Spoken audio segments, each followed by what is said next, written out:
cabs have staged a number of protests on the capital streets, accusing Uber of unfair business practices and the authorities of failing to protect them. Yesterday, Transport for London announced a consultation on private hire regulations, many of which would appear to curtail the way Uber works. The proposals include a 5-minute minimum waiting time before starting a journey, not showing the location of vehicles live on an app screen, and a requirement for a language test for all drivers. Well, with me to discuss this are Steve McNamara from the Licensed Taxi Drivers Association and Kirsty Wark, editor of City AM. First of all, on the point of taxi drivers, this is just protectionism, isn't it? It's the last closed shop. Everybody else gets to have a variety of areas where they can go as consumers. We've got absolutely no problem with competition at all. Let's get away from this myth that somehow Uber is some sort of revolutionary technology. It's just another minicab firm. We've had them since the 1960s. It's no big deal. In London, it's another minicab firm. So therefore, why do you support Transport for London in trying to shut down part of its operation by imposing on it certain regulations? Transport for London are in no way trying to close down Uber or limit their operation. This consultation has come about as a result of pressure from the public, from local councils onto the Mayor and TfL, as a result of what's going on, the complaints that they're receiving from the public. Nothing to do with us. Thousands and thousands of people have gone with petitions to oppose it. No, what's happened is Uber have emailed all their customers with a very, very misleading email saying that if you don't email CFL, they're going to scrap Uber. Oh, no, they're not. Now, absolute rubbish. City AM has had a massive campaign in favour of Uber. So, do you think the service that Uber operates as good as black cab service? I think the service that Uber offers is one that people are free to choose, and you can choose from a budget Uber, if you like, that will zip you around from A to B, or you can choose a much nicer car. It's going to cost you a little bit more. The regulations that are being proposed, and it is just a consultation, but the regulations that are being proposed would represent a dramatic step backwards for Londoners and for consumers and for our economy if they're implemented. And Steve says that these proposals are nothing to do with him. But in your comment piece in the Taxi Industry newspaper in August, you boasted that every single one of the proposals was put forward by, for the first time, a coordinated response by your union. And that you'll do the same again in the second consultation, which is what these proposals form a part of. So it is simply proposals which are designed to protect an incumbent industry. I wonder what you think of the role of Transport for London in this. I think it's very strange because they're not compelled to accept every single one of the proposals that Mr McNamara's lobby put forward in the previous consultation. I mean, in your own words, you did this and you hailed it as a triumph.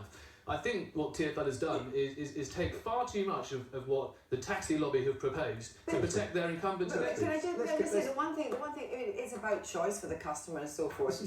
One thing Uber can't do, you cannot hail an Uber. You have a distinct advantage there. Black cabs can be hailed in the street. This has got nothing to do with competition. What's happening here is Uber, a $40 billion company that doesn't pay a penny tax in the UK, domiciles itself abroad, encourages its drivers not to pay tax in this country by allowing them to pay their money into foreign bank accounts. Let's talk about what's in this consultation. TfL want Uber to have their vehicles insured. They are insured. I mean, of course they are. You can't drive around in an uninsured car. Uber have just been fined £10,000 for aiding and abetting no insurance. The week before last, the Guardian journalist uploaded a fake insurance certificate accepted on the Uber platform. You might find a driver who doesn't have his insurance in order. You might find a cab who prefers cash in hand. Of course there are going to be irregularities. Hang on. Irregularities? They've domiciled themselves in Holland.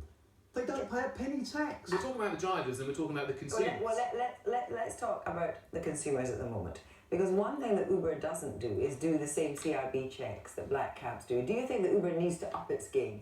Well, I don't know about that actually. From my understanding, they are subject to exactly the same background checks as carried out by TfL. Entirely the same, but I think you have to check with Uber on that, of course, but I'd be very surprised if they were somehow allowed to bypass that. And the idea that these proposals are about safety is extraordinary. Because an Uber is incredibly safe. You get your picture and phone number of the driver, you're tracked on GPS. The only thing that would damage safety of an Uber rider is if they were forced to wait an arbitrary 5 minutes in the dark before it turned up. Yeah. Why would there have to be this idea that you have to have 5 minutes waiting time for you anyway? It's just completely bonkers and completely disadvantages the consumer, doesn't it? TfL are worried about people getting in the wrong cars, but that's only one of the issues that's being put up. Let's talk about some of the other issues. Transport for London are very worried about Uber's pricing. They want them to fix price their fares, in other words, before you get in. They want to fix price You it. can't fix price some. And the reason they want to do that is to control Uber's surge pricing, where they regularly charge their customers Are these not completely spurious reasons? What sentient human being is going to get in the wrong car? You know your Uber. Do you know when your Uber comes? It comes with a license plate. Having been involved in the taxi industry for 30 years, I can tell you people do all sorts of strange things. And they do all sorts of things to time. black taxi drivers as well. We know we're picking up. The difference is somebody puts... You don't know you're picking up. Of course I do. You put your hand up in the street, I stop for you. It's very easy. Which is an advantage that your industry enjoys. It's a very protected industry. You can use the bus lanes, you have the sole right to take a fare who's got his hand in the air. This is quite a protected industry, and it is under threat. I do have sympathy for the sector. We don't need your sympathy, thank you. The reason that we have those rights is because the old way of doing things is coming up against a new way of doing things, and there's tension. Of course there is. Is it not always going to be the way that the ones who have, as it were, the monopoly in the past are going to be the ones that are going to resist? Kirsty, There was never going to be a moment when you were going to welcome Uber, was there? No, and Uber's just another minicab firm. This business that we've got on monopoly, Transport for London set our fares. They tell us what vehicles to drive. I agree, you're over-regulated. Over-regulated. You're massively so over-regulated. let's have a race to the bottom, shall we, where we all drive uninsured vehicles, we charge what we want. Well, that's what you're proposing. No, of course it's not. What I'm proposing is that your solution to saying they're not on a level playing field is to force a whole bunch of ridiculous regulations on the challenger, so that you're all wading through the same amount of mud. Why don't we deregulate from the top down? Vehicles being insured, set fares, regulated drivers. That's Just one very final point. If you say that you're not averse to other minicabs, you know that if anything happens to Uber, someone else will just pop up. We've been competing with a minicab since the 1960s. The interesting thing here, Kirsty, is that every minicab firm in London, bar Uber, thinks these rules and regulations are good for public safety. Why is it this $40 billion company doesn't pay a penny tax in the UK, £250,000 a month on lobbying, loads of Christians front pages, rather strangely, who's getting what? Don't be so ridiculous. 2 front pages after TfL's proposals were leaked to us on Monday night. Thank you both very much indeed.